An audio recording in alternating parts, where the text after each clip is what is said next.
Well, hello there and welcome back to the Thai Expat Daily Show. I'm your host, Kieran Mack, as always, and delighted and excited that you've been able to tune in with us yet again for another show. Now, before we do get started in the top stories trending here in Thailand today, don't forget to like this video and please do subscribe to the channel if you already haven't. And don't forget to hit that notification bell so that YouTube will let you know when the next podcast is uploaded onto the site. Now, if you like listening to us on a podcast player, look down below in the description and you will find a host of podcast players. And finally, if you like the show, if you'd like to support the show, if you want to buy me a coffee, you can do so by looking down in the description where you will find a website and a link to buymeacoffee.com. So now that that's all done and dusted, let's jump into these stories that are doing the rounds here in Thailand today. And the first one is in relation to tourists and tourism here in Thailand. Tourist visa requirements are going to be eased for Chinese visitors. Now, we did bring this up a couple of weeks ago, and there has been an issue with the issuing of visas in China because of the way the Ministry of Foreign Affairs have changed the requirements for Chinese nationals. So there has been a change in relation to that. The government has further relaxed its tourist visa requirements and shortened the standard time required for approving visas for Chinese visitors in a bid to make the process easier for people visiting the country. Last week alone, 95,581 Chinese arrived in Thailand, representing the largest portion of international visitors, followed by Malaysians, South Koreans, Indians and Vietnamese, Deputy Government Spokesman Rachada Darandek said on Thursday. Under the newly relaxed visa requirements, Chinese visitors to Thailand are required to submit, along with their visa application, just 6 documents, namely their passport, 3 photographs, an air ticket, a document showing their accommodation in Thailand, and a document certifying their permanent residence and financial statements, she said. They will truncate the application process from 14 to 7 working days, she noted.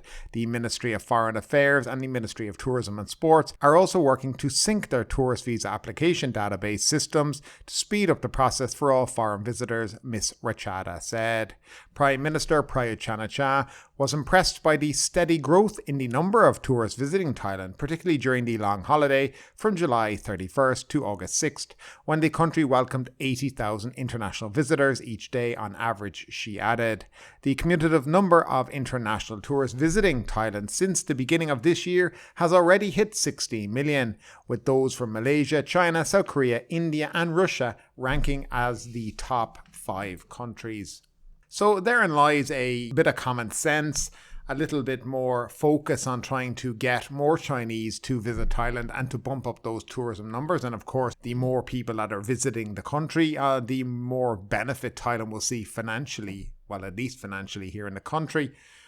Again, Chinese people can apply for the visa on arrival at the airport when they arrive here too. So there's also another thing. This whole process they're talking about is mainly for group tours, not for the foreign independent traveller who may just decide to take a holiday to Thailand. So it is different for each and every person from China coming here. So different process and different things to negotiate before they get to come here.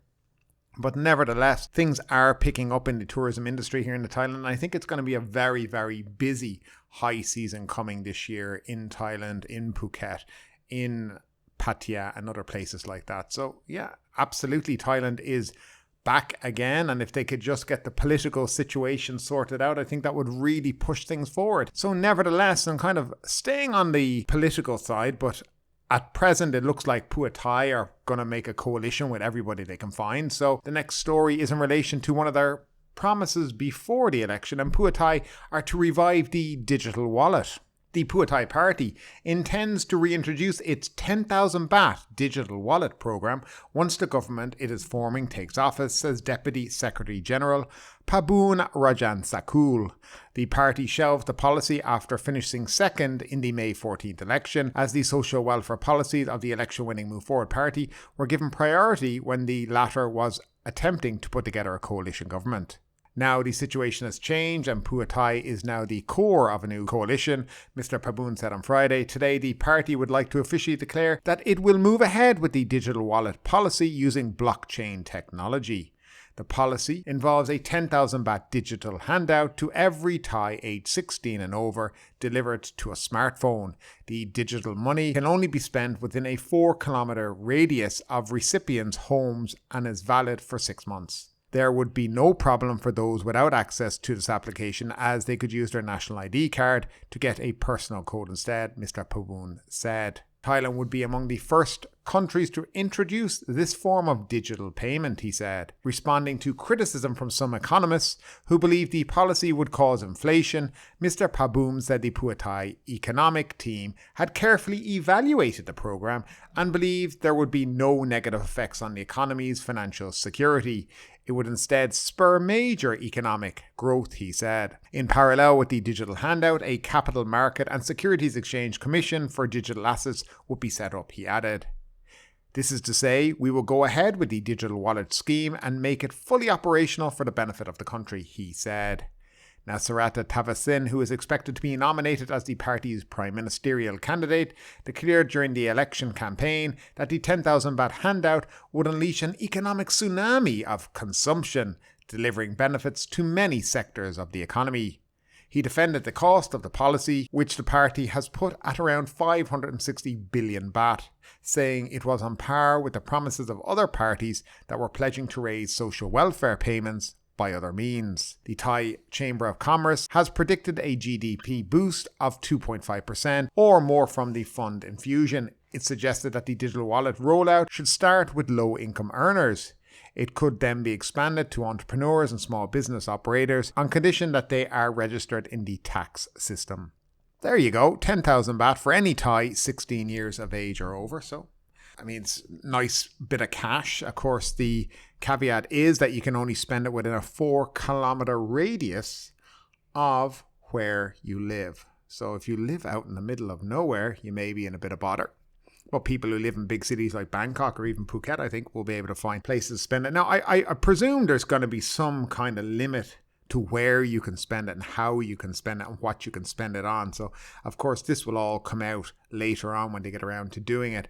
Now, will they actually give out 10,000, or as Pheu Thai seem to change their mind on everything and can't keep a focus on anything, maybe it will drop down to maybe 5,000 or 6,000. Who knows? But again, this is kind of just handing out free money to people. They say that, well, it's kind of in comparison, we're spending the same amount as Move Forward Party would have spent on their social welfare increase as well. I think there's a significant difference in spending money on social welfare and increasing lower paid workers' wages and benefits than handing out 10,000 baht to people who particularly might not need it. I think it's a kind of a silly kind of argument to put forward. But nevertheless, yeah, a little bit of a windfall coming in. It'll be really interesting to see what the restrictions will be, because I'm sure there definitely will be some. But I'd love to know what you think about this. Do you think it's a good idea? Think it's a bad idea? If they did something like this in your own home country, where would you be on it? I'd love to know your thoughts, as always, down below in the comment section. Now, moving along to Phuket and Patong. So a Patong massage parlour has been raided. I mean, I know it sounds like a shock, but police have raided a massage parlour in Patong that was operating without a licence and providing masseuses under the age of 18.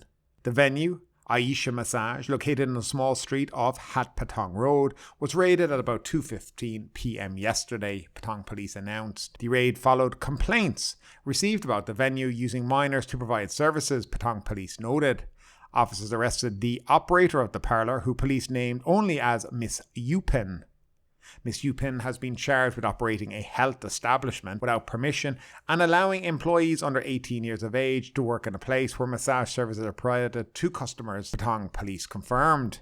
Patong police revealed no further details of the raid. So, interesting enough now, no licence. I would say, and this is just a guess, but 50, 60, 70% of massage parlours in Phuket don't have licenses. And it's interesting that they got obviously complaints, but I'm sure this is not confined to just one place.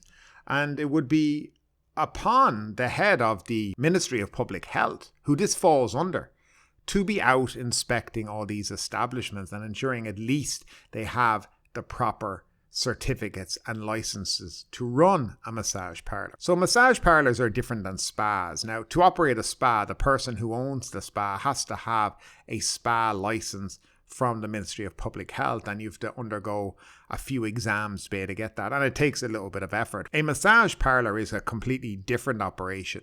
Now, massage parlours here in Thailand, basically how it works is you are allowed to offer massages, so a Thai massage for example, only if the therapist doing it has a license or a certificate from the Ministry of Public Health for that type of massage. If you have one girl working in the shop and she can do Thai massage, she has a certificate for Thai massage and oil massage, then you can offer that as a service.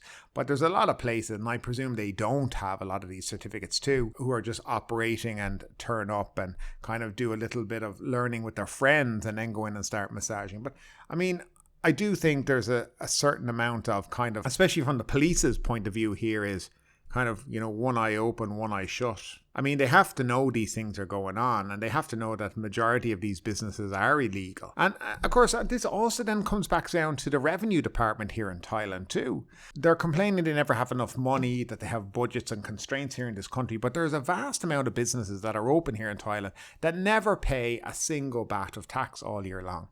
Pay for nothing, pay no social insurance for their staff. They don't, the staff don't pay tax because they're not put through the books, and the businesses don't pay any actual tax at all, and they seem to get away with it. And I think if Thailand are looking to raise money, places like these massage parlours in Phuket should be brought on board to be more legal and start having to pay tax. And I think this will go a long way to helping the economy, and not just massage parlours, but there's a lot of bars, etc., restaurants that all get away without paying tax because I think personally officials are just too lazy to go after these people. If you're in a big shopping centre, they will go after you. But if you're on a street in a small soy, they leave you alone. And that's really how it works here. And if you live here, you kind of will know about the style of the revenue department here in Thailand. But it would be great to see, a lot of these places brought on board, rules and regulations in relation to it, because we don't want girls underage giving massages in massage parlours. I think that's wrong.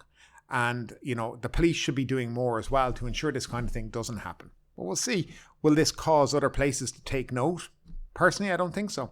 And of course, in Patong at the same time, and this is not going into this story, but 2 officials have been arrested in Patong for corruption. So 2 officials at Patong municipality have been arrested for extorting 250,000 baht, guys, from a business owner wanting to change the permit of use for his building under the Building Control Act of 1979. The 2 also demanded an extra 50,000 for services rendered. And right, this is only the tip of the iceberg. I always find it interesting that they want to announce this in the news, but we all know, not just foreigners, Thai people all know, this is just for a bit of show. Because for every 2 that are caught, there's probably 1,000 that are getting away with it. And again, if you want to bring things in line, you want to cut out corruption, these are the places you have to go after. These are the people you have to go after as government officials who are at the core root of a lot of this. But nevertheless, our final story, which it's an interesting one. I don't think anybody saw this, but there's a video going around on YouTube and TikTok, and I urge you to watch it. But Don Muang police slammed for being too lenient towards an aggressive foreigner. Police officers at Don Muang International Airport have been criticised by netizens for not using crackdown on an aggressive Chinese tourist who caused a commotion at the airport in Bangkok on Wednesday night. A video clip of the incident was posted on Facebook page Yak Dong Yao Hai on Thursday, showing the man shouting at officials at the international terminal after he was not allowed to board a plane heading to China, and he was Chinese. Post said that around midnight on Wednesday, the airline announced a change of gate to the flight, enraging the tourist. Later, the captain of the flight reportedly banned him from boarding, infuriating him even more, leading him to shouting at airport officials. The video shows 3 police officers approaching the man in a bid to remove him from the scene, but he repeatedly tried to hit them with a skateboard that he is carrying. The confrontation lasts for a few minutes before the tourist is escorted out without any damage. After the clip went viral, several netizens commented that instead of circling him, police officers should have immediately charged at the man and restrained him to prevent him from swinging the skateboard that could have hurt other passengers. How can police officers be indecisive like this? One netizen questioned.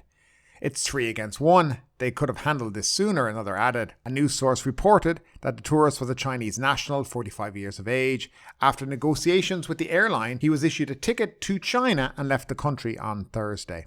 So apparently bad behaviour, certainly you can get away with it in Thailand sometime. But if you watch this video, the guy's got a skateboard for whatever reason and he's swinging it at police. There's one police officer with a baton. He hits the skateboard a few times. They seem to just stand there looking at him. And I mean, let's be honest. If this was in America, this tourist would have been tased and already in handcuffs, because nobody would tolerate this kind of behaviour at an international airport. And actually, I think in any international airport, this behaviour by this gentleman would not have been tolerated, and they wouldn't allowed it to go on for 5 or 10 minutes. The police would have pulled out a taser and took him down, and he would have been escorted to a jail and then to court, and he probably would have been fined and probably let go then. This, I thought, was a bit ridiculous. I don't know, is it because he was Chinese, he got away with it and his behaviour was accepted? It's hard to know. But certainly I do agree with a lot of the netizens when they're discussing this and what transpired. They're probably quite curious as to why the police seemingly did nothing.